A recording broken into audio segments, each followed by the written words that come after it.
Welcome to the Learning Pines YouTube. We hope this video helps. You start by confirming compatibility and enabling the right modes. On Android, turn on USB debugging. On iPhone, enable screen mirroring or use QuickTime on Mac OS.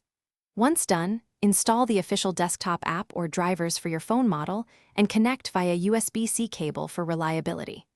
If you prefer wireless, make sure both devices share the same 5 GHz Wi-Fi network, then open the phone's cast option. This immediate setup reduces permission prompts and keeps latency low. You now launch the mirroring app on PC and accept incoming permissions on your phone. Once connected, select your phone as the source, then configure resolution and frame rate to balance quality and performance. Make sure orientation is set correctly. Lock it on the phone if you want stable landscape.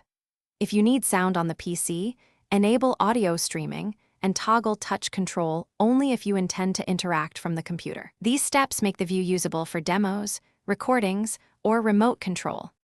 You finish by confirming the display, starting recording or streaming, and checking audio sync. If you see stutter or black screens, first restart both apps and reconnect the USB or rejoin Wi-Fi. Often a simple reboot fixes permissions.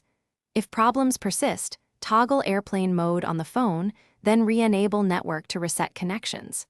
As one key troubleshooting tip, swap the USB cable or port and test an alternate mirroring app. Most issues come from cables, drivers, or firewall blocking the connection. Thanks for watching. Consider subscribing if we helped you.